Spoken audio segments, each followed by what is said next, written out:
Hi all, welcome to our channel turning P C. അപ്പം നമ്മൾ ഇന്ന് ഡിസ്കസ് ചെയ്യാനായിട്ട് പോകുന്നത് മറ്റൊരു ക്വസ്റ്റ്യൻ പേപ്പർ കോഡാണ്. 128/2024 എന്നുള്ള കോഡാണ് നമ്മൾ ഡിസ്കസ് ചെയ്യാനായിട്ട് പോകുന്നത്. ഒട്ടും വൈകിക്കേണ്ട, നമുക്ക് സ്റ്റാർട്ട് ചെയ്യാം. ഫസ്റ്റ് ക്വസ്റ്റ്യൻ, താഴെ തന്നിരിക്കുന്ന പ്രസ്താവനകളിൽ നിന്ന് ശരിയായത് തിരഞ്ഞെടുക്കുക. അപ്പോൾ ശരിയായതാണ് ഇവിടെ ചോദിച്ചിരിക്കുന്നത്. ഓപ്ഷൻ ബി ആണ്. 2ഉം 4ഉം ആണ് ഇവിടെ ശരിയായിട്ട് കൊടുത്തിരിക്കുന്നത്. കുളച്ചിൽ യുദ്ധത്തിൽ മാർത്താണ്ഡവർമ്മയുടെ സൈന്യം ഡച്ച് സൈന്യത്തെ പരാജയപ്പെടുത്തി. അത് ശരിയാണ് അല്ലെ. മാർത്താണ്ഡവർമ്മയും ഡച്ചുകാരും തമ്മിൽ നടന്ന യുദ്ധമാണ് കുളച്ചിൽ യുദ്ധം അല്ലെ, 1741 അല്ലെ. നമുക്കറിയാവുന്ന പോയിന്റാണ്. അതിൽ എന്താണ്, മാർത്താണ്ഡവർമ്മ ഡച്ചുകാരെ പരാജയപ്പെടുത്തി. ഡച്ച് ഗവർണർ ആയിരുന്ന വാൻഡ്രീഡിന്റെ നേതൃത്വത്തിലാണ് ഹോർത്തോസ് മലബാറിക്കസ് എന്ന ഗ്രന്ഥം പ്രസിദ്ധീകരിച്ചത്. അതും ശരിയാണ്. ഡച്ച് ഗവർണർ ആയിരുന്ന വാൻഡ്രീഡിന്റെ നേതൃത്വത്തിലായിരുന്നു ഹോർത്തോസ് മലബാറിക്കസ് എന്ന ഗ്രന്ഥം പ്രസിദ്ധീകരിച്ചത്. ഈ രണ്ട് സ്റ്റേറ്റ്മെന്റ് ആണ് ഇവിടെ ശരിയായിട്ട് കൊടുത്തിരിക്കുന്നത്. അടുത്ത ക്വസ്റ്റ്യൻ, ഇന്റർനാഷണൽ കോൺഗ്രസിന്റെ സമ്മേളനത്തിൽ അധ്യക്ഷത വഹിച്ച ഏക മലയാളി ചേറ്റൂർ ശങ്കരൻ നായർ അഥവാ സി ശങ്കരൻ നായർ അല്ലെ. അത് ഏത് സമ്മേളനത്തിലാണ് അധ്യക്ഷത വഹിച്ചത് എന്നാണ് ചോദിച്ചിരിക്കുന്നത്. ഏതാണ്? അമരാവതി സെഷൻ അല്ലെ. എന്താണ് അമരാവതി സെഷൻ? ഓപ്ഷൻ സി ആണ് ആൻസർ എന്ന് പറയുന്നത്. INCയുടെ സമ്മേളനത്തിൽ അധ്യക്ഷത വഹിച്ച ഏക മലയാളിയാണ് സി ശങ്കരൻ നായർ. അദ്ദേഹം ഏത് സമ്മേളനത്തിലാണ് അധ്യക്ഷത വഹിച്ചതെന്ന് ചോദിച്ചാൽ അമരാവതി സമ്മേളനമാണ്. അടുത്ത ക്വസ്റ്റ്യൻ, APJ അബ്ദുൽ കലാമുമായി ബന്ധപ്പെട്ട് താഴെ പറയുന്ന പ്രസ്താവനയിൽ തെറ്റായതാണ് ഇവിടെ ചോദിച്ചിരിക്കുന്നത്. ഉത്തരം എന്ന് പറയുന്നത് ബി ആണ്. ഇവിടെ 2ഉം 3ഉം തെറ്റായിട്ടാണ് കൊടുത്തിരിക്കുന്നത്. നമുക്ക് നോക്കാം. അദ്ദേഹം ഇന്ത്യയുടെ മിസൈൽ മാൻ എന്നറിയപ്പെടുന്നത് അല്ലെ. മിസൈൽ മാൻ ഓഫ് ഇന്ത്യ എന്നറിയപ്പെടുന്നത് APJ അബ്ദുൽ കലാം സാറാണ് അല്ലെ. ഇദ്ദേഹം ഇന്ത്യയുടെ 11ാമത്തെ രാഷ്ട്രപതിയായിരുന്നു. അതും ശരിയാണ്. ഇന്ത്യയുടെ 11ാമത്തെ രാഷ്ട്രപതിയായിരുന്നു APJ അബ്ദുൽ കലാം സാർ എന്ന് പറയുന്നത്. ഓക്കെ, ഈ രണ്ട് സ്റ്റേറ്റ്മെന്റുമാണ് ഇവിടെ ശരിയായിട്ട് കൊടുത്തിരിക്കുന്നത്. അടുത്ത ക്വസ്റ്റ്യൻ, നാട്ടുരാജ്യങ്ങളുടെ സംയോജനത്തിൽ സർദാർ വല്ലഭായ് പട്ടേലിനെ സഹായിച്ചത് ആരാണ്? അതായത് മലയാളിയാണെന്ന് നമുക്കറിയാം അല്ലെ. VP മേനോൻ ആണ്. ഓപ്ഷൻ ഡി, VP മേനോൻ ആണ് ആൻസർ എന്ന് പറയുന്നത്. നാട്ടുരാജ്യങ്ങളുടെ സംയോജനത്തിൽ സർദാർ വല്ലഭായ് പട്ടേലിനെ സഹായിച്ച വ്യക്തിയാണ് VP മേനോൻ. അടുത്ത ക്വസ്റ്റ്യൻ, ഫ്രഞ്ച് വിപ്ലവത്തിന്റെ പ്രവാചകൻ എന്നറിയപ്പെടുന്നത് ആരാണ്? ഫ്രഞ്ച് വിപ്ലവത്തിന്റെ പ്രവാചകൻ എന്നറിയപ്പെടുന്നത് ഓപ്ഷൻ ബി, റൂസോ ആണ്. ഫ്രഞ്ച് വിപ്ലവത്തിന്റെ പ്രവാചകൻ എന്നറിയപ്പെടുന്നത് റൂസോ. കേരളത്തിലെ ഇപ്പോഴത്തെ റവന്യൂ വകുപ്പ് മന്ത്രി ആരാ? Option D, advocate K രാജനാണ്. കേരളത്തിലെ ഇപ്പോഴത്തെ റവന്യൂ വകുപ്പ് മന്ത്രിയാണ് അഡ്വക്കേറ്റ് K രാജൻ. റീസെന്റ് ആയിട്ട് മാറിയിട്ടുണ്ട്. അതൊക്കെ നമ്മൾ പഠിക്കുന്നത്, കാരണം കറണ്ട് അഫയറിൽ വരുന്ന കാര്യമാണ് എന്ന് പറയുന്നത് അല്ലെ. നമുക്കറിയാം മന്ത്രിമാരെന്നൊക്കെ പറയുന്നത് എപ്പോഴും അത് പെർമനന്റ് ആയിട്ട് നിൽക്കത്തില്ല. അപ്പോൾ ഉള്ള പോയിന്റ്സ് കറണ്ട് അഫയർ എപ്പോഴും നമ്മൾ അപ്ഡേറ്റ് ചെയ്തുകൊണ്ടേ ഇരിക്കാം. ഓക്കെ, അടുത്തൊരു പ്രസ്താവനയാണ്. സമ്മർദ്ദ രേഖകൾ തമ്മിലുള്ള അകലം കൂടുതലാണെങ്കിൽ മർദ്ദച്ചെരിവ് കൂടുതലായിരിക്കും. പ്രസ്താവന 2, മധ്യരേഖാ പ്രദേശങ്ങളിൽ നിന്ന് ധ്രുവങ്ങളിലേക്ക് പോകുന്തോറും കൊറിയോലിസിസ് ബലം വർദ്ധിക്കുന്നു. ശരിയായ പ്രസ്താവനയാണ് ഇവിടെ ചോദിച്ചിരിക്കുന്നത്. പ്രസ്താവന 2 മാത്രമാണ് ഇവിടെ ശരിയായിട്ട് കൊടുത്തിരിക്കുന്നത്. മധ്യരേഖാ പ്രദേശങ്ങളിൽ നിന്ന് ധ്രുവങ്ങളിലേക്ക് പോകുന്തോറും കൊറിയോലിസിസ് ബലം വർദ്ധിക്കുന്നു. SRT ഫാക്ട് ആണ്. മധ്യരേഖാ പ്രദേശങ്ങളിൽ നിന്നും, അതായത് ഭൂമധ്യരേഖാ പ്രദേശങ്ങളിൽ നിന്നും ധ്രുവങ്ങളിലോട്ട് പോകുന്തോറും എന്താണ്, കൊറിയോലിസിസ് ബലം കൂടുന്നു. കേരളത്തിൽ കൂടുതലായി അനുവർത്തിച്ചു വരുന്ന കാർഷിക സമ്പ്രദായം ഏതാണ്? അടുത്ത ക്വസ്റ്റ്യൻ ആണ്. കേരളത്തില് കൂടുതലായി അനുവർത്തിച്ചു വരുന്ന കാർഷിക സമ്പ്രദായമാണ് ഇതെന്ന് പറയുന്നത് തീവ്ര ഉപജീവന കൃഷി അഥവാ intensive subsistence agriculture. Option A ആണ്. കേരളത്തിൽ കൂടുതലായി അനുവർത്തിച്ചു വരുന്ന കാർഷിക സമ്പ്രദായമാണ് തീവ്ര ഉപജീവന കൃഷി. അടുത്ത ക്വസ്റ്റ്യൻ, തെക്കേ ഇന്ത്യൻ മഹാസമുദ്രത്തിൽ മൺസൂൺ സീസണിൽ രൂപം കൊള്ളുന്നതും ഇന്ത്യയുടെ പടിഞ്ഞാറേ തീരസമുദ്രത്തിൽ ഉയർന്ന മഴ ലഭിക്കാൻ കാരണമാകുന്നതുമായ ഉച്ചമർദ്ദ മേഖലയാണ് ചോദിച്ചിരിക്കുന്നത്. ഓപ്ഷൻ സി ആണ്, മസ്കറൈൻ ഹൈ ആണ്. ഓക്കെ, ഓപ്ഷൻ സി ആണ് ഉത്തരം എന്ന് പറയുന്നത്. തെക്കേ ഇന്ത്യൻ മഹാസമുദ്രത്തിൽ മൺസൂൺ സീസണിൽ രൂപം കൊള്ളുന്നതും ഇന്ത്യയുടെ പടിഞ്ഞാറേ തീരസമുദ്രത്തിൽ ഉയർന്ന മഴ ലഭിക്കാൻ കാരണമാകുന്നതുമായ ഉച്ചമർദ്ദ മേഖലയാണ് മസ്കറൈൻ ഹൈ എന്ന് പറയുന്നത്. അടുത്ത ക്വസ്റ്റ്യൻ, ഉപദ്വീപീയ ഇന്ത്യൻ നദികളിൽ കിഴക്കോട്ട് ഒഴുകുന്നവയും പടിഞ്ഞാറോട്ട് ഒഴുകുന്നവയും തമ്മിൽ വേർതിരിക്കുന്ന ജലവിഭാജകം ഏതാണ്? ഉപദ്വീപീയ ഇന്ത്യൻ നദികളിൽ കിഴക്കോട്ട് ഒഴുകുന്നവയും പടിഞ്ഞാറോട്ട് ഒഴുകുന്നവയും തമ്മിൽ വേർതിരിക്കുന്ന ജലവിഭാജകമാണ് ഇതെന്ന് പറയുന്നത്. ഓപ്ഷനെ പശ്ചിമഘട്ടം എന്ന് പറയുന്നത്. പശ്ചിമഘട്ടമാണ്. ഓക്കെ, താഴെ തന്നിരിക്കുന്ന ഹിമാലയ പർവ്വതവുമായി ബന്ധപ്പെട്ട തെറ്റായ പ്രസ്താവന ഏതാണ്? ഇതൊന്നും തെറ്റില്ല. ഓപ്ഷൻ ഡി ആണ്. ഇതെല്ലാം ശരിയാണ്. വലനം അഥവാ ഫോൾഡിംഗ് കാരണം രൂപീകരിക്കപ്പെട്ട മടക്ക് പർവ്വതമാണ് എന്ന് പറഞ്ഞാൽ ഹിമാലയ പർവ്വതം എന്ന് പറഞ്ഞത്. വലനം അല്ലെങ്കിൽ ഫോൾഡിംഗ് കാരണം രൂപീകരിക്കപ്പെട്ട മടക്ക് പർവ്വത നിരയാണ് ഹിമാലയം. താരതമ്യേന പ്രായം കുറഞ്ഞ പർവ്വതനിര. ഇതൊക്കെ എന്താണ്? SRT ഫാക്ട് ആണ്. ജോഗ്രഫിയിലുള്ള SRT ഫാക്ട് ആണ്. സംയോജക സീമയിൽ രൂപം കൊണ്ടത്. ഇതെല്ലാം ശരിയായിട്ടാണ് കൊടുത്തിരിക്കുന്നത്. അടുത്ത ക്വസ്റ്റ്യൻ, സർവേ ഓഫ് ഇന്ത്യയുടെ വിസ്മയാവഹമായ ഭൂപട നിർമ്മാണ ചരിത്രം വിവരിക്കുന്ന ഭൗമചാപം ഇന്ത്യൻ ഭൂപട നിർമ്മാണത്തിന്റെ വിസ്മയ ചരിത്രം എന്ന ഗ്രന്ഥത്തിന്റെ കർത്താവ് ആരാണ്? ഓപ്ഷൻ ബി, CS മീനാക്ഷിയാണ്. CS മീനാക്ഷി. എന്താണ്? സർവേ ഓഫ് ഇന്ത്യയുടെ വിസ്മയാവഹമായ ഭൂപട നിർമ്മാണ ചരിത്രം വിവരിക്കുന്ന ഭൗമചാപം ഇന്ത്യയുടെ ഭൂപട നിർമ്മാണത്തിന്റെ വിസ്മയ ചരിത്രം എന്ന ഗ്രന്ഥത്തിന്റെ കർത്താവാണ് CS മീനാക്ഷി. അടുത്ത ക്വസ്റ്റ്യൻ, ഹരിത വിപ്ലവവുമായി ബന്ധപ്പെട്ട് ചുവടെ തന്നിരിക്കുന്ന പ്രസ്താവനയിൽ ശരിയായത് തിരഞ്ഞെടുക്കാം. അപ്പം ശരിയായതാണ് ചോദിച്ചിരിക്കുന്നത്. ഓപ്ഷൻ ഏതാണ്? ബി ആണ്. എല്ലാം ഇവിടെ ശരിയായിട്ടാണ് കൊടുത്തിരിക്കുന്നത്. Doctor M S Swaminathan Indian ഹരിത വിപ്ലവത്തിന്റെ പിതാവ് എന്നറിയപ്പെടുന്നു. ഇന്ത്യൻ ഹരിത വിപ്ലവത്തിന്റെ പിതാവാണായിരുന്നു പറയാൻ? Doctor M S Swaminathan. ഇനി ഹരിത വിപ്ലവത്തിന്റെ പിതാവ് എന്ന് മാത്രം തന്ന നോർമൻ ബോർലോഗ് ആണ്. ഓക്കെ, നമുക്കത് മാറിപ്പോവാതെ പഠിക്കാം. ഓക്കെ, ഇന്ത്യൻ ഹരിത വിപ്ലവം ഗോതമ്പ് വിപ്ലവം എന്നറിയപ്പെടുന്നു. ശരിയാണ് അല്ലെ? ഹരിത വിപ്ലവം ഇന്ത്യയിലെ ഗോതമ്പ് വിപ്ലവം എന്നറിയപ്പെടുന്നു. ഹരിത വിപ്ലവം ധനിക കർഷകരും ദരിദ്ര കർഷകരും തമ്മിലുള്ള വിടവ് വർദ്ധിപ്പിച്ചു അല്ലെ? എന്താണ്? ധനിക കർഷകരും ദരിദ്ര കർഷകരും തമ്മിലുള്ള വിടവ് കൂട്ടുകയാണ് ചെയ്തത് എന്താ ഹരിത വിപ്ലവം എന്ന് പറയുന്നത്. ഭക്ഷ്യധാന്യങ്ങളുടെ കാര്യത്തിൽ ഇന്ത്യ സ്വയം പര്യാപ്തത നേടിയത് ഹരിത വിപ്ലവം വന്നതോടു കൂടിയാണ്. ഭക്ഷ്യധാന്യങ്ങളുടെ കാര്യത്തിൽ സ്വയം പര്യാപ്തത നേടിയത് ഹരിത വിപ്ലവം വന്നതോടു കൂടിയാണ്. അടുത്ത ക്വസ്റ്റ്യൻ, ഇന്ത്യയിലെ ആസൂത്രണ കമ്മീഷൻ നിലവിൽ വന്ന വർഷം. ഇന്ത്യയിലെ ആസൂത്രണ കമ്മീഷൻ നിലവിൽ വന്ന വർഷമാണ് 1950. ഓപ്ഷൻ ബി, 1950 ഇന്ത്യയിലെ ആസൂത്രണ കമ്മീഷൻ നിലവിൽ വന്നത്. WTO വേൾഡ് ട്രേഡ് ഓർഗനൈസേഷൻ നിലവിൽ വന്ന വർഷമാണ് 1995. ഓപ്ഷൻ ബി ആണ്. ഇതൊക്കെ എന്താണ് SCERT കൊടുത്തിരിക്കുന്ന വർഷങ്ങളാണ്. ഓക്കെ, WTO നിലവിൽ വന്ന വർഷമാണ് 1995. ലോകബാങ്കിന്റെ മറ്റൊരു പേരാണ് ഏതെന്ന് പറയുന്നത്? ഓപ്ഷൻ എ, IBRD എന്ന് പറയുന്നത്. ലോകബാങ്കിന്റെ മറ്റൊരു പേരാണ് IBRD. അടുത്ത ക്വസ്റ്റ്യൻ, താഴെ കൊടുത്തിരിക്കുന്നതിൽ ഇന്ത്യയിൽ 1991 പുത്തൻ സാമ്പത്തിക പരിഷ്കാരങ്ങൾ നടപ്പിലാക്കാൻ ഉണ്ടായ കാരണങ്ങളാണ് ചോദിച്ചിരിക്കുന്നത്. ഓപ്ഷൻ ഡി ആണ്. ഓപ്ഷൻ ഡി ആണ്. എല്ലാം ശരിയാണ്. ഗൾഫ് യുദ്ധം നടന്നു. പിന്നെന്താണ്? വിദേശ നാണയ കരുതൽ ശേഖരത്തിന്റെ കുറവ്, ഉയർന്ന ഫിസിക്കൽ കമ്മി, പെട്രോളിയം ഉൽപ്പന്നങ്ങളുടെ വില വർധനവ്. താഴെ കൊടുത്തിരിക്കുന്ന ഇന്ത്യയിൽ 1991 പുത്തൻ സാമ്പത്തിക പരിഷ്കാരങ്ങൾ നടപ്പിലാക്കാനുണ്ടായ കാരണങ്ങളാണ് ഗൾഫ് യുദ്ധം, വിദേശ നാണയ കരുതൽ ശേഖരണത്തിന്റെ കുറവ്, ഉയർന്ന ഫിസിക്കൽ കമ്മി, പെട്രോളിയം ഉൽപ്പന്നങ്ങളുടെ വില വർധനവ്. ഓക്കെ, ഇതെല്ലാം ശരിയാണ്. അടുത്ത ക്വസ്റ്റ്യൻ, റിസർവ് ബാങ്ക് ഓഫ് ഇന്ത്യയുടെ ഇപ്പോഴത്തെ ഗവർണറാണ് Shaktikanta Das. Option C, Shaktikanta Das. Repeated question ആണ്. റിസർവ് ബാങ്ക് ഓഫ് ഇന്ത്യയുടെ ഇപ്പോഴത്തെ ഗവർണർ ശക്തികാന്ത ദാസ്. 2022-23 കേന്ദ്ര ബജറ്റ് അവതരിപ്പിച്ചത് ആരാണ്? എല്ലാവർക്കും അറിയാം അല്ലെ? നിർമ്മല സീതാരാമൻ ആണ്. Option A, Nirmala Sitharaman. 2022-23 കേന്ദ്ര ബജറ്റ് അവതരിപ്പിച്ചത് നിർമ്മല സീതാരാമൻ. ഭരണഘടനയുടെ ആമുഖവുമായി ബന്ധപ്പെട്ട് ശരിയായ പ്രസ്താവന ഏതാണെന്നാണ് ചോദിച്ചിരിക്കുന്നത്. ഓപ്ഷൻ സി ആണ്. 2, 3 ആണ് ഇവിടെ ശരിയായിട്ട് കൊടുത്തിരിക്കുന്നത്. ഞങ്ങൾ ഇന്ത്യയിലെ ജനങ്ങൾ എന്നാണ് ആമുഖം തുടങ്ങുന്നത് അല്ലെ? We the people of India എന്നാണ് സ്റ്റാർട്ട് ചെയ്യുന്നത്. സാമൂഹിക രാഷ്ട്രീയ സാമ്പത്തിക നീതി ഉറപ്പു നൽകുന്നു. ആമുഖത്തിൽ പറയുന്നുണ്ട് അല്ലെ? സാമൂഹിക രാഷ്ട്രീയ സാമ്പത്തിക നീതി ഉറപ്പു നൽകുന്നുണ്ട്. രണ്ടാണ് അവിടെ ശരിയായിട്ട് കൊടുത്തിരിക്കുന്നത്. അടുത്ത ക്വസ്റ്റ്യൻ, ഇന്ത്യൻ ഭരണഘടന കടമെടുത്ത ആശയങ്ങളുമായി ബന്ധപ്പെട്ട ശരിയായ പ്രസ്താവനയാണ് ചോദിച്ചിരിക്കുന്നത്. ഓപ്ഷൻ എ ആണ്. 1ഉം 2ഉം ആണ് ഇവിടെ ശരിയായിട്ട് കൊടുത്തിരിക്കുന്നത്. മൗലിക അവകാശങ്ങൾ അമേരിക്കൻ ഭരണഘടനയിൽ നിന്നാണ് കടമെടുത്തത് അല്ലെ? നമുക്കറിയാം മൗലിക അവകാശങ്ങൾ നമ്മൾ USA നിന്നാണ് കടമെടുത്തിരിക്കുന്നത്. നിർദ്ദേശക തത്വങ്ങൾ ഐറിഷ് ഭരണഘടന അല്ലെ? അയർലൻഡിൽ നിന്നാണ് കടമെടുത്തത്. അതും ശരിയാണ്. നിർദ്ദേശക തത്വങ്ങൾ എന്നത് ഐറിഷ് ഭരണഘടനയിൽ നിന്നാണ് കടം കൊടുത്തത്. അത് രണ്ടുമാണ് ഇവിടെ ശരിയായിട്ട് കൊടുത്തിരിക്കുന്നത്. അടുത്ത ക്വസ്റ്റ്യൻ, റിട്ടുകളുമായി ബന്ധപ്പെട്ട ശരിയായ പ്രസ്താവന. റിട്ടുകളുമായി ബന്ധപ്പെട്ട ശരിയായ പ്രസ്താവനയാണ് ചോദിച്ചിരിക്കുന്നത്. ഓപ്ഷൻ ബി ആണ്. 1 മാത്രമാണ് അവിടെ ശരിയായിട്ട് കൊടുത്തിട്ടുള്ളൂ. സുപ്രീം കോടതിക്കും ഹൈക്കോടതിക്കും മാത്രമേ റിട്ട് പുറപ്പെടുവിക്കാനുള്ള അധികാരമുള്ളൂ. നമ്മൾ പഠിച്ചായിരുന്നല്ലേ? കോൺസ്റ്റിറ്റ്യൂഷൻ ക്ലാസ്സിൽ നമ്മൾ പഠിച്ചതാണ്. സുപ്രീം കോടതിക്കും ഹൈക്കോടതിക്കും മാത്രമേ റിട്ട് പുറപ്പെടുവിക്കാനുള്ള അധികാരമുള്ളൂ. സുപ്രീം കോടതിക്ക് റിട്ട് പുറപ്പെടുവിക്കാനുള്ള അധികാരം ഉള്ള പറയുന്ന ആർട്ടിക്കിളാണ് 32 അല്ലെ? 32 എന്താണ് സുപ്രീം കോടതിക്ക് റിട്ട് പുറപ്പെടുവിക്കാനുള്ള അധികാരം പറയുന്നത്. ഇനി ഹൈക്കോടതി ആണെങ്കിൽ 226 അല്ലെ? ആർട്ടിക്കിൾ 226 ഹൈക്കോടതി റിട്ട് പുറപ്പെടുവിക്കുന്ന ആർട്ടിക്കിൾ. അടുത്ത ക്വസ്റ്റ്യൻ, ദേശീയ മനുഷ്യാവകാശ കമ്മീഷനുമായി ബന്ധപ്പെട്ട ശരിയായ പ്രസ്താവന ഏതെന്നാണ് ചോദിച്ചിരിക്കുന്നത്. ദേശീയ മനുഷ്യാവകാശ കമ്മീഷനുമായി ബന്ധപ്പെട്ട ശരിയായ പ്രസ്താവന. കമ്മീഷന് ശിക്ഷ വിധിക്കാനുള്ള അധികാരം ഇല്ല അല്ലെ? നടപടി അല്ലെ? ശിക്ഷ വിധിക്കാനുള്ള ഇതൊന്നുമില്ല. അവർക്ക് അങ്ങനെ പറയാനുള്ള റൈറ്റ് മാത്രമേ ഉള്ളൂ അല്ലെ? ശിക്ഷ വിധിക്കാനുള്ള അധികാരമില്ല. ഗവൺമെന്റിനോട് ശുപാർശ ചെയ്യാനുള്ള അധികാരമുണ്ട് അല്ലെ? അതാണ് പറഞ്ഞ ഗവൺമെന്റിനോട് എന്താണ് ശുപാർശ ചെയ്യാനുള്ള അധികാരം അവർക്കുണ്ട്. ഓക്കെ, കമ്മീഷൻ നടത്തിയ അന്വേഷണത്തിന്റെ അടിസ്ഥാനത്തിൽ നടപടികൾ ആരംഭിക്കാൻ കോടതിയോട് ശുപാർശയില്ല. അപ്പൊ ശുപാർശ നൽകാൻ മാത്രമാണ് കമ്മീഷന്, അതായത് മനുഷ്യാവകാശ കമ്മീഷന് അധികാരമുള്ളവർക്ക് ശിക്ഷ നടപ്പിലാക്കാനുള്ള അധികാരം കൊടുത്തിട്ടില്ല. ഓക്കെ, അപ്പൊ ഇതെല്ലാം ഇവിടെ ശരിയായിട്ടാണ് കൊടുത്തിരിക്കുന്നത്. ഓപ്ഷൻ ഡി ആണ് ആൻസർ എന്ന് പറയുന്നത്.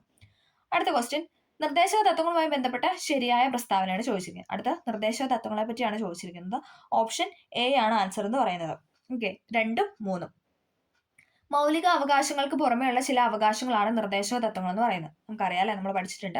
മൗലിക അവകാശങ്ങൾക്ക് പുറമെയുള്ള ചില അവകാശങ്ങളാണ് നിർദ്ദേശക തത്വങ്ങളിൽ ഉൾപ്പെടുത്തിയിട്ടുള്ളത്. സമൂഹം കൈക്കൊള്ളേണ്ട ചില ഉദ്ദേശ ലക്ഷ്യങ്ങളാണ് നിർദ്ദേശക തത്വങ്ങൾ എന്ന് പറയുന്നത്. ശരിയാണ് അല്ലെ? സമൂഹം കൈക്കൊള്ളേണ്ട ചില ഉദ്ദേശ ലക്ഷ്യങ്ങളാണ് നിർദ്ദേശക തത്വങ്ങൾ എന്ന് പറയുന്നത്. അത് രണ്ടും ഇവിടെ ശരിയായിട്ടാണ് കൊടുത്തിരിക്കുന്നത്. അടുത്ത ക്വസ്റ്റ്യൻ, ചുവടെ ചേർക്കുന്നതിൽ നിർദ്ദേശക തത്വങ്ങളിൽ ഉൾപ്പെടുന്ന പ്രസ്താവന ഏതൊക്കെയാണെന്നാണ് ചോദിച്ചിരിക്കുന്നത്. 1ഉം 2ഉം ആണ്. ഓപ്ഷൻ സി ആണ്. നമുക്ക് നോക്കാം. ഏക പൗരത്വ നിയമം ശരിയാണ് അല്ലെ? പിന്നെന്താണ് അന്തർദേശീയ സമാധാനം പരിപോഷിക്കുക, അന്തർദേശീയ സമാധാനം പരിപോഷിക്കുക. ഇതൊക്കെയാണ് എന്തെന്ന് പറഞ്ഞ നിർദ്ദേശക തത്വങ്ങളിൽ ഉൾപ്പെടുന്ന പ്രസ്താവന എന്ന് പറഞ്ഞിരിക്കുന്നത്. അടുത്തത് ഇന്ത്യൻ ഉപരാഷ്ട്രപതിയുമായി ബന്ധപ്പെട്ട ശരിയായ പ്രസ്താവന. ഇപ്പോഴും ഇങ്ങനെ ഉപരാഷ്ട്രപതി ചോദിക്കാറുണ്ട്. ഇന്ത്യൻ ഉപരാഷ്ട്രപതിയുമായി ബന്ധപ്പെട്ട ശരിയായ പ്രസ്താവനയാണ് അടുത്ത ക്വസ്റ്റ്യൻ. നമുക്ക് നോക്കാം ഏതാണ് ഉത്തരം എന്ന് പറയുന്നത്. ഓപ്ഷൻ ബി ആണ്. 2, 3 ഇവിടെ ശരിയായിട്ട് കൊടുത്തിരിക്കുന്നത്. ഇലക്ടറൽ കോളേജ് ആണ് ഉപരാഷ്ട്രപതിയെ തിരഞ്ഞെടുക്കുന്നത്. നമ്മൾ പഠിച്ചിട്ടുണ്ട് അല്ലെ. ഇലക്ടറൽ കോളേജ് ആണ് ഉപരാഷ്ട്രപതിയെ തിരഞ്ഞെടുക്കുന്നത്. ശരിയാണ്. സംസ്ഥാന നിയമസഭകളിലെ അംഗങ്ങൾ ഇലക്ടറൽ കോളേജിൽ അംഗങ്ങളല്ല. ശരിയാണ്. സംസ്ഥാന നിയമസഭകളിലെ അംഗങ്ങൾ എന്താണ് ഇലക്ടറൽ കോളേജിൽ അംഗങ്ങൾ അല്ല. ഇത് രണ്ടുമാണ് ഇവിടെ ശരിയായിട്ട് കൊടുത്തിരിക്കുന്നത്. അടുത്ത ക്വസ്റ്റ്യൻ കോടതികളുമായി ബന്ധപ്പെട്ട ശരിയായ പ്രസ്താവനയാണ് ചോദിച്ചിരിക്കുന്നത്. കോടതികളുമായി ബന്ധപ്പെട്ട ശരിയായ പ്രസ്താവന. ഭരണഘടനയുടെ സംരക്ഷകൻ എന്നറിയപ്പെടുന്നത് സുപ്രീം കോടതിയാണ്. അത് ശരിയാണ് അല്ലെ. ഭരണഘടനയുടെ സംരക്ഷകൻ എന്നാണ് സുപ്രീം കോടതി അറിയപ്പെടുന്നത്. കീഴ്ക്കോടതികൾ സിവിൽ ക്രിമിനൽ സ്വഭാവമുള്ള കേസുകൾ പരിഗണിക്കും. ശരിയാണ് അല്ലെ. കീഴ്ക്കോടതികൾ എന്താണ് സിവിൽ ക്രിമിനൽ സ്വഭാവമുള്ള കേസുകളാണ് പരിഗണിക്കുന്നത്. സുപ്രീം കോടതിക്ക് പ്രസിഡന്റിന് ഉപദേശം നൽകാം. ശരിയാണ് അല്ലെ. സുപ്രീം കോടതിക്ക് എന്താണ് പ്രസിഡന്റിന് ഉപദേശം നൽകാം. ഇത് 3 സ്റ്റേറ്റ്മെന്റ് ശരിയാണ്. ഭരണഘടനയുടെ സംരക്ഷകൻ എന്നറിയപ്പെടുന്നത് സുപ്രീം കോടതിയാണ്. കീഴ്ക്കോടതികൾ സിവില് ക്രിമിനൽ സ്വഭാവമുള്ള കേസുകൾ പരിഗണിക്കുന്നു. സുപ്രീം കോടതിക്ക് പ്രസിഡന്റിന് ഉപദേശം നൽകാനായിട്ട് സാധിക്കും. ഓക്കെ. അടുത്ത ക്വസ്റ്റ്യൻ കേന്ദ്ര ലിസ്റ്റിൽ ഉൾപ്പെടുന്ന വിഷയങ്ങളുമായി ബന്ധപ്പെട്ട ശരിയായത് ഏതെന്നാണ് ചോദിച്ചിരിക്കുന്നത്. കേന്ദ്ര ലിസ്റ്റ് ആണ് ചോദിച്ചത്. യൂണിയൻ ലിസ്റ്റ് ആണ് ഇവിടെ ചോദിച്ചിരിക്കുന്നത്. ഏതാണ്? വിദേശകാര്യമുണ്ട്, പോസ്റ്റ് ആൻഡ് ടെലഗ്രാഫ് ഉണ്ട്. വിദേശകാര്യം, പോസ്റ്റ് ആൻഡ് ടെലഗ്രാഫ് 1ഉം 2ഉം ആണ്. ഈ കൃഷി എന്ന് പറയുന്നത് ഏതാണ് സ്റ്റേറ്റ് ലിസ്റ്റിലാണ് പെടുന്നത് അല്ലെ. ഓക്കെ. അപ്പോൾ വിദേശകാര്യം, പോസ്റ്റ് ആൻഡ് ടെലഗ്രാഫ് ആണ് യൂണിയൻ ലിസ്റ്റിൽ ഉൾപ്പെടുന്ന വിഷയങ്ങൾ. അടുത്ത ക്വസ്റ്റ്യൻ താഴെ പറയുന്ന പ്രസ്താവനകളിൽ ശരിയേതെന്നാണ് ചോദിച്ചിരിക്കുന്നത്. താഴെ പറയുന്ന പ്രസ്താവനകളിൽ ശരിയേത്? പൊതുജനാരോഗ്യം സംസ്ഥാന ലിസ്റ്റിലെ ഒരു വിഷയമാണ്. അടുത്തത് നമ്മൾ സ്റ്റേറ്റ് ലിസ്റ്റ് ആണ് ചോദിക്കുന്നത്. ഓക്കെ. പൊതുജനാരോഗ്യം സ്റ്റേറ്റ് ലിസ്റ്റിലെ ഒരു വിഷയമാണ്. ശരിയാണ് അല്ലെ. വനം കൺകറന്റ് ലിസ്റ്റിലെ വിഷയമാണ് അല്ലെ. വനം വന്യജീവി എന്നൊക്കെ പറയുന്നത് കൺകറന്റ് ലിസ്റ്റിലെ വിഷയമാണ്. സൈബർ നിയമങ്ങൾ ശിഷ്ടാധികാരങ്ങളിൽ വരുന്നതാണ് അല്ലെ. റെസിഡ്യൂവൽ പവേഴ്സിനകത്ത് വരുന്നതാണ് എന്ന് പറഞ്ഞാൽ സൈബർ നിയമങ്ങൾ എന്ന് പറഞ്ഞതും ശരിയാണ്. പൊതുജനാരോഗ്യം സംസ്ഥാന ലിസ്റ്റിലെ ഒരു വിഷയമാണ്. വനം കൺകറന്റ് ലിസ്റ്റിലെ വിഷയമാണ്. സൈബർ നിയമങ്ങൾ ശിഷ്ടാധികാരങ്ങളിൽ വരുന്നതാണ്. ഓക്കെ. അടുത്ത ക്വസ്റ്റ്യൻ ചുവടെ ചേർക്കുന്നതിൽ ശരിയായ പ്രസ്താവനയാണ് ചോദിച്ചിരിക്കുന്നത്. ശരിയായതാണ് ചോദിച്ചിരിക്കുന്നത്. നമുക്ക് നോക്കാം. ഓപ്ഷൻ എ ആണ് കേട്ടോ. 2, 3 ആണ് ഇവിടെ ശരിയായിട്ട് കൊടുത്തിരിക്കുന്നത്. ഓക്കെ. 73ാം ഭേദഗതിയാണ് ചെറു ഭരണഘടന എന്ന് പറഞ്ഞാൽ അല്ലെ. 42ാം ഭേദഗതിയാണ് നമ്മൾ ചെറു ഭരണഘടന എന്ന് പറയുന്നത് അല്ലെ. മിനി കോൺസ്റ്റിറ്റ്യൂഷൻ എന്ന് പറയുന്നത് തെറ്റാണ് ഇവിടെ കൊടുത്തിരിക്കുന്നത്. അടുത്ത 2 സ്റ്റേറ്റ്മെന്റ് ആണ് ശരി എന്ന് പറയുന്നത്. 74ാം ഭേദഗതിയിലൂടെ നഗരപാലിക സമ്പ്രദായം കൊണ്ടുവരുന്നു. അത് ശരിയാണ് അല്ലെ. 74ാം ഭേദഗതിയിലൂടെയാണ് എന്താണ് നഗരപാലിക അല്ലെ മുനിസിപ്പൽ സമ്പ്രദായം കൊണ്ടുവന്നത്. ആർട്ടിക്കിൾ 32 പ്രകാരം സുപ്രീം കോടതിക്ക് റിട്ട് പുറപ്പെടുവിക്കാനുള്ള അധികാരമുണ്ട്. നമ്മൾ പറഞ്ഞായിരുന്നു അല്ലെ. ആർട്ടിക്കിൾ 32 പ്രകാരമാണ് സുപ്രീം കോടതി റിട്ട് പുറപ്പെടുവിക്കുന്നത് അല്ലെ. 73ാം ഭരണഘടനാ ഭേദഗതി എന്താണ്? പഞ്ചായത്ത് രാജിനെ പറ്റിയാണ് അല്ലെ. ഇവിടെ ചെറു ഭരണഘടന എന്നാണ് കൊടുത്തിരിക്കുന്നത്. തെറ്റാണ്. 73ാം ഭേദഗതി എന്ന് പറയുന്നത് പഞ്ചായത്ത് രാജ് ആക്ട് ആണ്. 74 എന്ന് പറഞ്ഞു കഴിഞ്ഞാൽ നഗരപാലിക സമ്പ്രദായമാണ്. ഓക്കെ. ആർട്ടിക്കിൾ 32 പ്രകാരം എന്താണ്? സുപ്രീം കോടതിക്ക് റിട്ട് പുറപ്പെടുവിക്കാനുള്ള അധികാരം ഉണ്ട്. അപ്പൊ ഇവിടെ ശരിയായിട്ടുള്ള സ്റ്റേറ്റ്മെന്റ് എന്ന് പറഞ്ഞാൽ 2ഉം 3ഉം ആണ്. അടുത്ത ക്വസ്റ്റ്യൻ കേരള വനിതാ കമ്മീഷനുമായി ബന്ധപ്പെട്ട ശരിയായ പ്രസ്താവന. കേരള വനിതാ കമ്മീഷനുമായി ബന്ധപ്പെട്ട ശരിയായ പ്രസ്താവന. ചെയർപേഴ്സൺ ശ്രീമതി സതീദേവിയാണ്. ശരിയാണ് അല്ലെ. സതീദേവിയാണ് ചെയർപേഴ്സൺ. ഓക്കെ. സ്ത്രീകൾക്ക് ക്ഷേമവും സുരക്ഷിതത്വവും ഉറപ്പ് നൽകുന്നതാണ് കമ്മീഷൻ രൂപീകൃതമായത്. ശരിയാണ് അല്ലെ. സ്ത്രീകൾക്ക് ക്ഷേമവും സുരക്ഷിതവും ഉറപ്പ് നൽകാനാണ് എന്ന് പറയുന്നത് കേരള അല്ലെങ്കിൽ വനിതാ കമ്മീഷൻ സ്ഥാപിതമായെന്ന് പറഞ്ഞു. ഓക്കെ. കമ്മീഷന് ശിക്ഷാ നടപടികൾ സ്വീകരിക്കാനുള്ള അധികാരമുണ്ട്? ഇല്ല അല്ലെ. അവർക്ക് ശുപാർശ നൽകാൻ മാത്രമല്ല ശിക്ഷാ നടപടികൾ സ്വീകരിക്കാനുള്ള അധികാരമൊന്നും വനിതാ കമ്മീഷൻ നൽകിയിട്ടില്ല. തെറ്റാണ്. ഉത്തരം എന്ന് പറയുന്നത് 1ഉം 2ഉം ആണ്. ഓപ്ഷൻ സി ആണ്. ഓക്കെ. അടുത്ത ക്വസ്റ്റ്യൻ കേരള സംസ്ഥാന തിരഞ്ഞെടുപ്പ് കമ്മീഷനുമായി ബന്ധപ്പെട്ട ശരിയായ പ്രസ്താവന. കേരള സംസ്ഥാന തിരഞ്ഞെടുപ്പ് കമ്മീഷനുമായി ബന്ധപ്പെട്ട ശരിയായ പ്രസ്താവനയാണ് ചോദിച്ചിരിക്കുന്നത്. എ ഷാജഹാനാണ് സംസ്ഥാന തിരഞ്ഞെടുപ്പ് കമ്മീഷൻ. ശരിയാണ്. നിയമസഭാ തെരഞ്ഞെടുപ്പ് നടത്തുക എന്നതാണ് പ്രധാന ധർമ്മം. അതും എന്താണ്? തെറ്റാണ്. നിയമസഭയിലേക്കല്ല. എന്താണ്? തദ്ദേശ സ്വയംഭരണ സ്ഥാപനങ്ങളിലേക്കാണ് തെരഞ്ഞെടുപ്പ് നടത്തുന്നത്. കേരള സംസ്ഥാന തെരഞ്ഞെടുപ്പ് കമ്മീഷൻ നടത്തുന്ന തദ്ദേശ സ്വയംഭരണ സ്ഥാപനങ്ങളിലേക്കുള്ള തെരഞ്ഞെടുപ്പാണ്. അപ്പം 1ഉം 3ഉം ആണ് ഇവിടെ ശരിയായിട്ട് കൊടുക്കുന്ന ഓപ്ഷൻ സി ആണ്. ഓക്കെ. എ ഷാജഹാനാണ് സംസ്ഥാന തെരഞ്ഞെടുപ്പ് കമ്മീഷൻ തദ്ദേശ സ്വയംഭരണ സ്ഥാപനങ്ങളിലേക്ക് തെരഞ്ഞെടുപ്പ് നടത്തുക. ഓക്കെ. അടുത്ത ക്വസ്റ്റ്യൻ മൗലിക കർത്തവ്യങ്ങളുമായി ബന്ധപ്പെട്ട ശരിയായ പ്രസ്താവന. മൗലിക കർത്തവ്യങ്ങളുമായി ബന്ധപ്പെട്ട ശരിയായ പ്രസ്താവന. 11 മൗലിക കർത്തവ്യങ്ങളാണ് ഉള്ളത്. അത് ശരിയാണ് അല്ലെ. 11 മൗലിക കർത്തവ്യങ്ങളാണുള്ളത്. ആർട്ടിക്കിൾ 51A കർത്തവ്യങ്ങൾ ഉൾപ്പെടുന്നത് അല്ലെ. 51A അത് ശരിയാണ്. ഭരണഘടനയിലെ ഭാഗം 4A കർത്തവ്യങ്ങൾ ഉൾക്കൊള്ളിച്ചിരിക്കുന്നു. അതും ശരിയാണ്. ഭരണഘടനയിലെ ഭാഗം 4A കർത്തവ്യങ്ങൾ ഉൾക്കൊള്ളിച്ചിരിക്കുന്നത്. 11 മൗലിക കർത്തവ്യങ്ങളാണുള്ളത്. ആർട്ടിക്കിൾ 51A കർത്തവ്യങ്ങൾ ഉൾപ്പെടുന്നത്. ഓക്കെ. അടുത്ത ക്വസ്റ്റ്യൻ കോവിഡിനെതിരായി mRNA വാക്സിൻ വികസിപ്പിച്ചതിന് 2023 വൈദ്യശാസ്ത്ര നൊബേൽ നേടിയ വ്യക്തി ആരാണ്? ഓപ്ഷൻ ബി കാറ്റലിൻ കാരിക്കോ ആണ്. കോവിഡിനെതിരായി mRNA വാക്സിൻ വികസിപ്പിച്ചതിന് 2023 വൈദ്യശാസ്ത്ര നൊബേൽ നേടിയ വ്യക്തിയാണ് കാറ്റലിൻ കാരിക്കോ. അടുത്ത ക്വസ്റ്റ്യൻ ചീറ്റ പദ്ധതിയുടെ ഭാഗമായി ആഫ്രിക്കയിൽ നിന്നും ഇന്ത്യയിൽ എത്തിച്ച ചീറ്റകളെ ഏത് ദേശീയോദ്യാനത്തിലാണ് പുനരധിവാസിപ്പിച്ചതെന്നാണ് ചോദിച്ചിരിക്കുന്നത്. ഏതാണ്? ഓപ്ഷൻ സി കുനോ ദേശീയോദ്യാനം അല്ലെ. ഓപ്ഷൻ സി കുനോ ദേശീയോദ്യാനം. ചീറ്റ പദ്ധതിയുടെ ഭാഗമായി ആഫ്രിക്കയിൽ നിന്നും ഇന്ത്യയിൽ എത്തിച്ച ചീറ്റകളെ ഏത് ദേശീയോദ്യാനത്തിലാണ് പുനരധിവസിപ്പിച്ചതെന്ന് ചോദിച്ചാൽ കുനോ ദേശീയോദ്യാനം. അടുത്ത ക്വസ്റ്റ്യൻ, നവജാത ശിശുക്കളുടെ സമഗ്ര ആരോഗ്യ പരിശോധനയ്ക്കായി കേരള സർക്കാരിന്റെ ആരോഗ്യ വകുപ്പ് ആവിഷ്കരിച്ച പദ്ധതിയാണ് ഏതെന്ന് പറയുന്നത്? ഓപ്ഷൻ എ ശലഭം എന്ന് പറയുന്നത്. റിപ്പീറ്റഡ് ക്വസ്റ്റൻ ആണ്. നവജാത ശിശുക്കളുടെ സമഗ്ര ആരോഗ്യ പരിശോധനയ്ക്കായിട്ട് കേരള സർക്കാരിന്റെ ആരോഗ്യ വകുപ്പ് ആവിഷ്കരിച്ച പദ്ധതിയാണ് ശലഭം. നവജാത ശിശുക്കളുടെ സമഗ്ര ആരോഗ്യ പരിശോധനയ്ക്കായിട്ട് കേരള സർക്കാരിന്റെ ആരോഗ്യ വകുപ്പ് ആരംഭിച്ച അല്ലെങ്കിൽ ആവിഷ്കരിച്ച പദ്ധതിയാണ് ശലഭം. അടുത്ത ക്വസ്റ്റ്യൻ, താഴെ തന്നിരിക്കുന്നതിൽ നിന്നും പരസ്പര വിരുദ്ധമായി പ്രവർത്തിക്കാത്ത ജോഡി കണ്ടെത്തുക. താഴെ തന്നിരിക്കുന്നതിൽ നിന്നും പരസ്പര വിരുദ്ധമായി പ്രവർത്തിക്കാത്ത ജോഡി കണ്ടെത്താനാണ് പറഞ്ഞിരിക്കുന്നത്. തൈമോസിൻ തൈറോക്സിൻ അത് തെറ്റാണ്. ഓക്കെ, ഇൻസുലിൻ ഗ്ലൂക്കോൺ ശരിയാണ്. കാൽസിറ്റോണിൻ പാരാതോർമോൺ, പിന്നെ എന്താണ് സിമ്പതറ്റിക് പാരാസിമ്പതറ്റിക്. അതിന്റെ ഓപ്പോസിറ്റ് കാര്യങ്ങളാണ്. Insulin Glucon calcitonin parathormone sympathetic parasympathetic. Okay, അടുത്ത ക്വസ്റ്റ്യൻ, കൊറോണറി ധമനികളിൽ കൊഴുപ്പടിഞ്ഞ രക്തപ്രവാഹം തടസ്സപ്പെടുന്നത് മൂലം ഉണ്ടാകുന്ന രോഗമാണ് ചോദിച്ചിരിക്കുന്നത്. നമുക്ക് കണക്ട് ചെയ്യാം അല്ലെ, ഹൃദയാഘാതം അല്ലെ.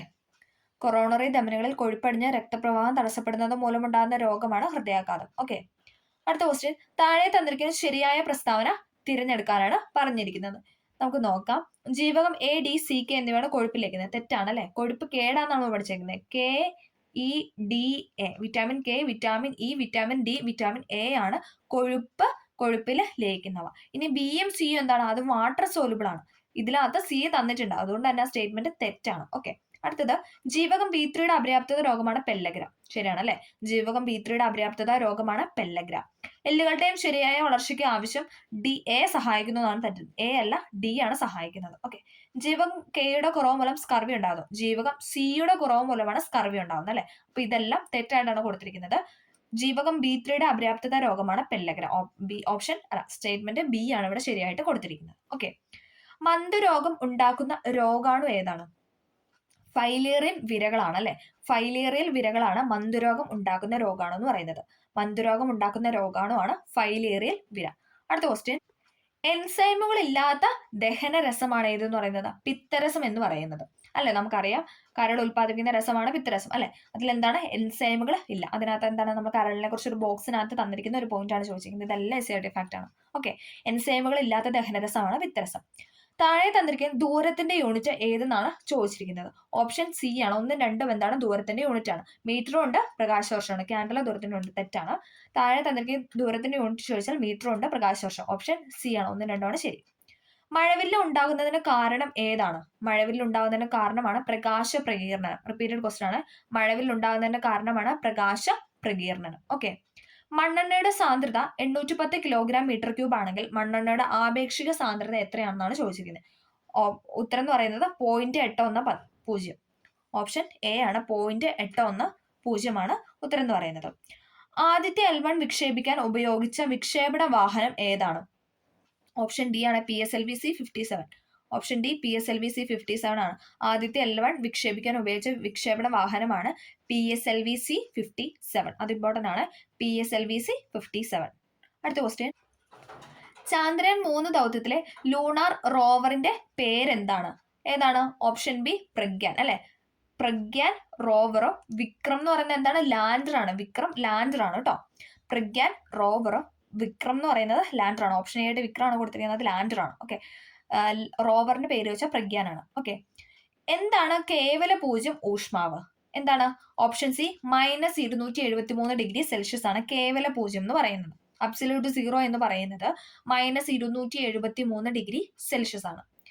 എസ് ബ്ലോക്ക്, പി ബ്ലോക്ക് മൂലകങ്ങളെ ചേർത്ത് പറയുന്ന പേരാണ് ഏതെന്ന് പറയുന്നത്? പ്രാതിനിധ്യ മൂലകങ്ങൾ. നമ്മുടെ പീരിയോഡിക് ടേബിളിൽ എഴുതിയിട്ടുണ്ട് അങ്ങനെ അല്ലെ. ആ ടേബിളിനകത്ത് അങ്ങോട്ടും ഇങ്ങോട്ടും പറഞ്ഞിട്ടുണ്ട് അല്ലെ, ഏതൊക്കെ മൂലകങ്ങളാണെന്നുള്ള രീതിയിൽ അതിങ്ങനെ പറഞ്ഞിട്ടുണ്ട്.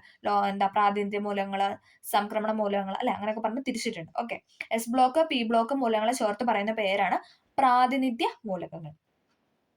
ലോഹങ്ങൾ നേർപ്പിച്ച ആസിഡുമായി പ്രവർത്തിക്കുമ്പോൾ ഉണ്ടാകുന്ന വാതകമാണ് ഇതെന്ന് പറയുന്നത്? ഹൈഡ്രജൻ എന്ന് പറയുന്നത്. ഫ്യൂച്ചർ ഫ്യൂവലായ ഹൈഡ്രജൻ ആണ് ലോഹങ്ങൾ നേർപ്പിച്ച ആസിഡുമായി പ്രവർത്തിക്കുമ്പോൾ ഉണ്ടാകുന്ന വാതകമാണ് ഹൈഡ്രജൻ. ലോഹങ്ങൾ നേർപ്പിച്ച് ആസിഡുമായി പ്രവർത്തിക്കുമ്പോൾ ഉണ്ടാകുന്ന വാതകമാണ് ഹൈഡ്രജൻ. പുതുതായി കണ്ടുപിടിച്ച കാർബണിന്റെ രൂപാന്തരത്വമാണ് ഏതെന്ന് പറയുന്നത്? ഓപ്ഷൻ ബി കാർബൺ നാനോബിഡുകൾ എന്ന് പറയുന്നത്. ഓപ്ഷൻ ബി കാർബൺ നാനോബിഡുകളാണ് പുതുതായി കണ്ടുപിടിച്ച കാർബണിന്റെ രൂപാന്തരത്വം എന്ന് പറയുന്നത്. അടുത്ത ക്വസ്റ്റ്യൻ, ഇവരിൽ ആർക്കാണ് 2023 രസതന്ത്രത്തിനുള്ള നൊബേൽ സമ്മാനം ലഭിച്ചത്? ഇവരിൽ ആർക്കാണ് 2023 രസതന്ത്രത്തിനുള്ള നൊബേൽ ലഭിച്ചതെന്ന് ചോദിച്ചത്? ഓപ്ഷൻ എ ആണ്. Option A Moungi G Bawendi, Louis Brus, Alexei ഇക്കിമോവനാണ്. Moungi G Bawendi, Louis Brus, Alexei ഇക്കിമോവിനാണ് 2023 രസതന്ത്രത്തിനുള്ള നൊബേൽ സമ്മാനം ലഭിച്ചത്. ഓക്കെ, അത് കറക്റ്റ് ആയിട്ട് 23 24 നൊബേൽ എല്ലാവരും പഠിച്ചിരിക്കാനായിട്ട് ശ്രമിക്കാം. അടുത്ത ക്വസ്റ്റ്യൻ, ഉചിതമായത് ചേർത്ത് എഴുതാനാണ് പറഞ്ഞിരിക്കുന്നത്. ഇവിടെ ഒരു ചേരുംപടിയാണല്ലേ കൊടുത്തിരിക്കുന്നത്. ഉത്തരം എന്ന് പറയുന്നത് ഡി ആണ്. ഓക്കെ, നമുക്ക് നോക്കാം. ഒന്നെന്ന് പറയുന്നത് താൻ നിരന്തരം ചെയ്യുന്ന ദുഷ്കൃതം അന്യർ അനുഭവിച്ചിടുക എന്നേ വരൂ. അത് പറഞ്ഞത് ആരാണ്? KR ടോണിയാണ്. ഓപ്ഷൻ സ്റ്റേറ്റ്മെന്റ് 3 KR ടോണിയാണ്. താൻ നിരന്തരം ചെയ്യുന്ന ദുഷ്കൃതം അന്യർ അനുഭവിച്ചിടുക എന്നേ വരൂ എന്ന് പറഞ്ഞത് KR ടോണിയാണ്. ഓക്കെ, ഒരു വേള പഴക്കമേറിയാൽ ഈ നാറ്റവും നമുക്ക് സുഗന്ധമായി വരാം. അങ്ങനെ പറഞ്ഞത് ആരാണ്? PP രാമചന്ദ്രനാണ്. സ്റ്റേറ്റ്മെന്റ് 1 PP രാമചന്ദ്രനാണ്. ഒരു വേള പഴക്കമേറിയാൽ ഈ നാറ്റവും നമുക്ക് സുഗന്ധമായി വരാം. അടുത്തത്, മഴക്കാലമാണ് മറക്കേണ്ട കുഞ്ഞ്, മനസ്സീർപ്പമാർന്ന് മഹാരോഗം എന്നും വരുത്തേണ്ട കുഞ്ഞ്. ഇങ്ങനെ പറഞ്ഞത് ആരാണ്? അൻവർ അലിയാണ്. അൻവർ അലിയാണ് ഇപ്രകാരം പറഞ്ഞത്. ഓക്കെ, എല്ലാം കൃതികളാണ് തന്നിരിക്കുന്നത് അല്ലെ, കൃതികളുടെ വരികൾ. ഓക്കെ, സന്തോഷമായി ഗോപിയേട്ട സന്തോഷമായി, ഭഗവാൻ പറഞ്ഞതാണ് ശരി, സംഭവിച്ചതെല്ലാം നല്ലതിന്, സംഭവിക്കാനിരിക്കുന്നതും നല്ലതിന്. ഇങ്ങനെ പറഞ്ഞതാണ് OP സുരേഷ് ആണ്. OP സുരേഷ്. ഓക്കെ, താൻ നിരന്തരം ചെയ്യുന്ന ദുഷ്കൃതം അന്യർ അനുഭവിച്ചിടുക എന്നേ വരൂ എന്ന് പറഞ്ഞത് KR ടോണി. ഒരു വേള പഴക്കമേറിയാൽ ഈ നാറ്റവും നമുക്ക് സുഗന്ധമായി വരാമെന്ന് പറഞ്ഞത് PP ചന്ദ്രൻ. മഴക്കാലമാണ് മറക്കേണ്ട കുഞ്ഞ്, മനസ്സീർപ്പമാർന്ന മഹാരോഗം ഒന്നും വരുത്തേണ്ട കുഞ്ഞ് എന്ന് പറഞ്ഞത് അൻവർ അലിയാണ്. സന്തോഷമായി ഗോപിയേട്ട സന്തോഷമായി, ഭഗവാൻ പറഞ്ഞതാണ് ശരി, സംഭവിച്ചതെല്ലാം നല്ലതിന്, സംഭവിക്കാനിരിക്കുന്നതും നല്ലതിന് എന്ന് പറഞ്ഞത് OP Suresh. Okay, option D ആണ് ശരിയായിട്ട് കൊടുത്തിരിക്കുന്നത്. അടുത്ത ക്വസ്റ്റ്യൻ, ആത്മവിദ്യാ സംഘവുമായി ബന്ധപ്പെട്ട ശരിയായ പ്രസ്താവനകളാണ് ചോദിച്ചിരിക്കുന്നത്. ഓപ്ഷൻ എ ആണ് കേട്ടോ. ശരിയെന്ന് പറഞ്ഞ ഓപ്ഷൻ എ ആണ് 1 3. ഊരാളുകൾ ഐക്യനാണയ സംഘം ആരംഭിച്ചു. പിന്നെന്താണ്? അഭിനവ കേരളം മുഖപത്രം തുടങ്ങി. അഭിനവ കേരളം മുഖപത്രം തുടങ്ങി. ഇത് രണ്ടുമാണ് ആത്മവിദ്യാ സംഘവുമായി ബന്ധപ്പെട്ട ശരിയായ പ്രസ്താവന. അടുത്തത്, ചെസ് കളിയുമായി ബന്ധപ്പെട്ട പദങ്ങളിൽ താഴെ പറയുന്നതിൽ ഏതാണെന്നാണ് ചോദിക്കുന്നത്. ചെസ് കളിയുമായി ബന്ധപ്പെട്ട പദങ്ങളിൽ ബി ആണ്. 2 4 ആണ്. ഏതൊക്കെയാണ്? കാസ്ലിംഗും ഉണ്ട്, പിന്നെ സ്റ്റേൽമേറ്റും ഉണ്ട്. കാസ്ലിംഗും സ്റ്റെയിൽമേറ്റും ആണ് ചെസ് കളിയുമായി ബന്ധപ്പെട്ട പദങ്ങൾ. കാസ്ലിംഗും സ്റ്റെയിൽമേറ്റും. അടുത്ത ക്വസ്റ്റ്യൻ, കാളി ധാരിക യുദ്ധം പ്രമേയമായ പ്രാചീന കലാരൂപം ഏതാണ്? ഓപ്ഷൻ ബി മുടിയേറ്റ് ആണ്. കാളി ധാരിക യുദ്ധം പ്രമേയമായ പ്രാചീന കലാരൂപമാണ് മുടിയേറ്റ്. അടുത്തത്, കാലക്രമം അനുസരിച്ച് എഴുതാനാണ് പറഞ്ഞിരിക്കുന്നത്. ഇതിൽ ഓപ്ഷൻ സി ആണ്. രാജ്യസമാചാരം, ദെൻ പശ്ചിമോദയം, അത് കഴിഞ്ഞിട്ട് പശ്ചിമ താരക, കേരള മിത്രം.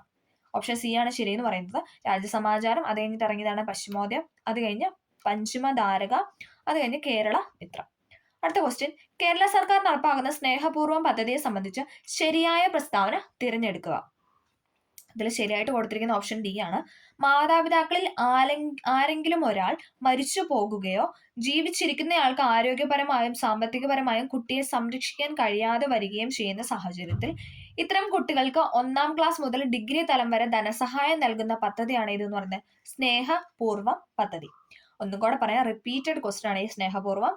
മാതാപിതാക്കളിൽ ആരെങ്കിലും ഒരാൾ മരിച്ചു പോവുകയും ജീവിച്ചിരിക്കുന്നയാൾക്ക് ആരോഗ്യപരമായും സാമ്പത്തികമായും കുട്ടിയെ സംരക്ഷിക്കാൻ കഴിയാതെ വരികയും ചെയ്യുന്ന സാഹചര്യത്തിൽ ഇത്തരം കുട്ടികൾക്ക് 1ാം ക്ലാസ് മുതൽ ഡിഗ്രി തലം വരെ ധനസഹായം നൽകുന്ന പദ്ധതിയാണ് സ്നേഹപൂർവ്വം പദ്ധതി. അടുത്ത ക്വസ്റ്റ്യൻ, ചേരുംപടി ചേർക്കുക. അടുത്ത ക്വസ്റ്റ്യൻ, ചേരുംപടി ചേർക്കുക. ഇവിടെ ഓപ്ഷൻ ബി ആണ് ആൻസർ എന്ന് പറയുന്നത്. കേരള ശ്രീ ആർക്കാണ്? വൈക്കം വിജയലക്ഷ്മിയാണ്. കേരള ശ്രീ വൈക്കം വിജയലക്ഷ്മി. കേരള പ്രഭ ആരാണ്? ഓംചേരി NN പിള്ളയാണ്. കേരള പ്രഭ ഓംചേരി NN പിള്ള. കേരള ജ്യോതി ആരാണ്? എന്താണ്? MT വാസുദേവൻ നായർ. കേരള ജ്യോതി MT വാസുദേവൻ നായർ. പത്മശ്രീ ചെറുവയൽ രാമൻ. പത്മശ്രീ ലഭിച്ചത് ചെറുവയൽ രാമൻ. ഓക്കെ, കേരളശ്രീ പുരസ്കാരം വൈക്കം വിജയലക്ഷ്മി. കേരള പ്രഭ പുരസ്കാരം ഓംചേരി NN പിള്ള. കേരള ജ്യോതി പുരസ്കാരം MT വാസുദേവൻ നായർ. പത്മശ്രീ പുരസ്കാരം ചെറുവയൽ രാമൻ. ഓക്കെ, അടുത്ത ക്വസ്റ്റ്യൻ, കമ്പ്യൂട്ടറിന്റെ ഔട്ട്പുട്ട് ഉപകരണങ്ങളിൽ പെടാത്തത് ഏതാണ്? കമ്പ്യൂട്ടറിന്റെ ഔട്ട്പുട്ട് ഉപകരണങ്ങളിൽ പെടാത്തതാണ് മൈക്രോഫോൺ. മൈക്രോഫോൺ എന്ന് പറഞ്ഞാൽ ഇൻപുട്ട് ഉപകരണമാണ് അല്ലെ. നമ്മൾ ഇൻപുട്ട് ചെയ്യാൻ വേണ്ടിയിട്ടാണ് നമ്മൾ മൈക്ക് യൂസ് ചെയ്യുന്നത് അല്ലെ. നമ്മൾ സംസാരിക്കുമ്പോൾ അല്ലെ നമ്മുടെ ഇൻപുട്ട് കൊടുക്കാൻ വേണ്ടിയിട്ടാണ് മൈക്രോഫോൺ യൂസ് ചെയ്യുന്നത്. Okay, headphone, sound card, speaker, ഇതൊക്കെ എന്താണ്? ഔട്ട്പുട്ട് ഉപകരണങ്ങളാണ്. ഓക്കെ, അടുത്ത ക്വസ്റ്റ്യൻ, PDF-ന്റെ പൂർണ്ണ രൂപം ഒരു ഫുൾ ഫോം ആണ് ചോദിച്ചിരിക്കുന്നത്. ഏതാണ്? Option C, portable document format. PDF-ന്റെ ഫുൾ ഫോം ആണ് portable document format. IT act 2000 പ്രകാരം അനുവദനീയമല്ലാത്തത് എന്താണെന്നാണ് ചോദിച്ചിരിക്കുന്നത്. IT ആക്ട് 2000 പ്രകാരം അനുവദനീയമല്ലാത്തതെന്ന് പറയുന്നത് ഓപ്ഷൻ സി ആണ്. സൈബർ കുറ്റകൃത്യം ചെയ്യുന്നത് IT ആക്ട് 2000 പ്രകാരം അനുവദനീയമല്ല. ഓക്കെ, അതാണ് ഇവിടെ തെറ്റായിട്ട് കൊടുത്തിരിക്കുന്നത്. ഓക്കെ, താഴെ തന്നിട്ടുള്ളതിൽ വെബ് ബ്രൗസറിന് ഉദാഹരണം ഏതാണ്? വെബ് ബ്രൗസറിന് ഉദാഹരണമാണ് ചോദിച്ചിരിക്കുന്നത്. സഫാരിയാണ്. സഫാരി എന്ന് പറയുന്ന ഒരു വെബ് ബ്രൗസറിന് എക്സാമ്പിളാണ്. അടുത്ത ക്വസ്റ്റ്യൻ, ഗൂഗിളിന്റെ പുതിയ AI സംവിധാനത്തിന്റെ പേരാണ് ചോദിച്ചിരിക്കുന്നത്. ഏതാണ്? ജെമിനിയാണ്. ഗൂഗിളിന്റെ പുതിയ AI സംവിധാനത്തിന്റെ പേരാണ് ജെമിനി. ഗൂഗിളിന്റെ പുതിയ AI സംവിധാനമാണ് ജെമിനി എന്ന് പറയുന്നത്. അടുത്ത ക്വസ്റ്റ്യൻ, ഒരു സ്ത്രീയുടെ നഗ്നചിത്രങ്ങൾ പകർത്തി പ്രചരിപ്പിക്കുന്നത് താഴെ പറയുന്നവൽ ഏത് കുറ്റകൃത്യമാണെന്നാണ് ചോദിച്ചിരിക്കുന്നത്. ഏതാണ്? വോയൂറിസം ആണ്. ഓപ്ഷൻ എ, വോയൂറിസം ആണ് ഉത്തരം എന്ന് പറയുന്നത്.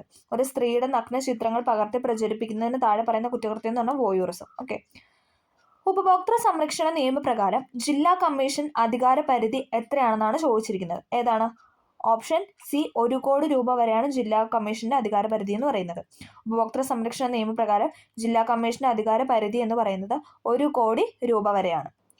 ദേശീയ മനുഷ്യാവകാശ കമ്മീഷന്റെ ഇപ്പോഴത്തെ അധ്യക്ഷൻ, ഈ എക്സാം നടക്കുന്ന സമയത്ത് ജസ്റ്റിസ് അരുൺകുമാർ മിശ്ര ആയിരുന്നു. ഇപ്പോൾ ആള് മാറിയിട്ടുണ്ട്. നിലവിലെ മനുഷ്യാവകാശ കമ്മീഷന്റെ അധ്യക്ഷനെ നിങ്ങളൊന്ന് കമന്റ് ചെയ്യുക. നമ്മൾ കറണ്ട് അഫെയറിൽ പഠിച്ച ആളാണ്. ഓക്കെ, നമ്മളത് 2-3 പ്രാവശ്യം നമ്മൾ കറണ്ട് അഫെയറിൽ പറഞ്ഞ് എല്ലാവർക്കും തറവായിട്ട് പഠിപ്പിച്ചൊരു പോയിന്റ് ആണ്. അപ്പോൾ അതൊന്ന് കമന്റ് ചെയ്യുക. ഓക്കെ, ദേശീയ മനുഷ്യാവകാശ കമ്മീഷന്റെ അധ്യക്ഷനെ കമന്റ് ചെയ്യുക. ഓക്കെ, അടുത്ത ക്വസ്റ്റ്യൻ, പട്ടികജാതി വിഭാഗത്തിൽപ്പെടുന്ന ഒരു വ്യക്തിയുടെ ഉടമസ്ഥതയിലുള്ള വസ്തുവിൽ നിന്ന് പ്രസ്തുത വ്യക്തിയുടെ പൂർണ്ണ സമ്മതമില്ലാതെ പുറത്താക്കിയാൽ ലഭിക്കാവുന്ന ശിക്ഷയാണ് ചോദിച്ചിരിക്കുന്നത്. എന്താണ്? പട്ടികജാതി വിഭാഗത്തിൽപ്പെടുന്ന ഒരു വ്യക്തിയുടെ ഉടമസ്ഥതയിലുള്ള വസ്തുവിൽ നിന്ന് പ്രസ്തുത വ്യക്തിയുടെ പൂർണ്ണ സമ്മതമില്ലാതെ പുറത്താക്കിയാൽ ലഭിക്കാവുന്ന ശിക്ഷയാണ് ചോദിച്ചിരിക്കുന്നത്. ഓപ്ഷൻ ബി ആണ്. 6 മാസം മുതൽ 5 വർഷം വരെയാണ് തടവ് ശിക്ഷ. 6 മാസം മുതൽ 5 വർഷം വരെ തടവ് ശിക്ഷ. ദേശീയ ന്യൂനപക്ഷ കമ്മീഷനിൽ ന്യൂനപക്ഷ വിഭാഗത്തിൽപ്പെടുന്ന അംഗങ്ങൾ എത്രയാണെന്നാണ് ചോദിച്ചിരിക്കുന്നത്. ദേശീയ ന്യൂനപക്ഷ കമ്മീഷനിൽ ന്യൂനപക്ഷ വിഭാഗത്തിൽപ്പെടുന്ന അംഗങ്ങളാണ് ഓപ്ഷൻ ബി 5 പേരാണ് കേട്ടോ. ഓപ്ഷൻ ബി 5 പേര്. അടുത്ത ക്വസ്റ്റ്യൻ, ലൈംഗിക അതിക്രമങ്ങളിൽ നിന്ന് കുട്ടികൾക്കുള്ള സംരക്ഷണ നിയമപ്രകാരം താഴെ പറയുന്നതിൽ ശരിയായ പ്രസ്താവന ഏതാണെന്നാണ് ചോദിച്ചിരിക്കുന്നത്. ഓപ്ഷൻ എ ആണ്. നമുക്ക് നോക്കാം. 18 വയസ്സിന് താഴെയുള്ള പെൺകുട്ടികളുടെ സംരക്ഷണം ഉറപ്പാക്കുന്നു. ശരിയാണല്ലേ? താഴെയുള്ള പെൺകുട്ടികൾക്ക് സംരക്ഷണം ഉറപ്പാക്കുന്നു. 18 വയസ്സിന് താഴെ പ്രായമുള്ള ആൺകുട്ടികൾക്ക് സംരക്ഷണം ഉറപ്പാക്കുന്നു. അല്ലെ? ആൺപെൺ വ്യത്യാസമില്ലാതെ പോക്സോ ആക്ട് എന്ന് പറയുന്നത് എന്താണ്? 18 വയസ്സ് താഴെയുള്ള 18 വയസ്സ് താഴെയുള്ള വ്യക്തികൾ, അല്ലെ, കുട്ടികളാണ് അതിനകത്ത് ഉൾപ്പെടുത്തിയിട്ടുള്ളത്. അതിനകത്ത് ആൺകുട്ടികളും ഉണ്ട്, പെൺകുട്ടികളും ഉണ്ട്. ഓക്കെ, അടുത്ത ക്വസ്റ്റ്യൻ, താഴെ പറയുന്നതിൽ വിവരാവകാശ നിയമപ്രകാരം ലഭിക്കുന്ന വിവരം ഏതാണ്? മന്ത്രിസഭയുടെ തീരുമാനങ്ങൾ, കോപ്പിറൈറ്റ് മുഖേന സംരക്ഷിക്കപ്പെട്ടവ, ഒരു വ്യക്തിയുടെ ബാങ്ക് നിക്ഷേപങ്ങളുടെ വിവരങ്ങൾ. അപ്പം വിവരാവകാശ നിയമപ്രകാരം ലഭിക്കാവുന്ന വിവരം ഏതാണെന്നാണ് ചോദിച്ചിരിക്കുന്നത്. ഏതാണ്? മന്ത്രിസഭയുടെ തീരുമാനങ്ങളാണ്. ഒരു വ്യക്തിയുടെ ബാങ്ക് നിക്ഷേപങ്ങളുടെ വിവരങ്ങൾ നമുക്ക് പോയി കഴിഞ്ഞാൽ നമുക്ക് കിട്ടുമോ? ഇല്ല. കോപ്പിറൈറ്റ് മുഖേന സംരക്ഷിക്കപ്പെടുക, അത് കിട്ടുമോ? ഇല്ല. അപ്പം ഓപ്ഷൻ എ ആണ് ശരിയെന്ന് പറയും. മന്ത്രിസഭയുടെ തീരുമാനങ്ങളൊക്കെ എന്താണ്? നമുക്ക് വിവരാവകാശ നിയമപ്രകാരം ലഭിക്കുന്ന വിവരങ്ങളിൽ ഉൾപ്പെടുന്നതാണ്. അപ്പം നമ്മൾ ഇന്നിവിടെ 70 ക്വസ്റ്റ്യൻസ് ആണ് ഡിസ്കസ് ചെയ്തത് ഈ ക്വസ്റ്റ്യൻ പേപ്പറിൽ, അല്ലേ? കുറേ റിപ്പീറ്റഡ് ക്വസ്റ്റ്യനും മെസ്സിയാലിറ്റി ഫാക്റ്റൊക്കെ നമ്മൾ കണ്ടു. നമ്മൾ ഇത്രയും ക്വസ്റ്റ്യൻ പേപ്പർ അതിൽ തന്നെ ചോദിച്ചല്ലേ, റിപ്പീറ്റ് ചെയ്ത് ചോദിച്ച കുറേ ക്വസ്റ്റ്യൻസ് ഒക്കെ നമ്മൾ കണ്ടു. അപ്പോൾ എല്ലാവർക്കും ഈ വീഡിയോ ഹെൽപ്ഫുൾ ആയെന്ന് വിചാരിക്കുന്നു. ഹെൽപ്ഫുൾ ആയെങ്കിൽ ലൈക്ക് ചെയ്ത് സബ്സ്ക്രൈബ് ചെയ്യുക. Okay, thank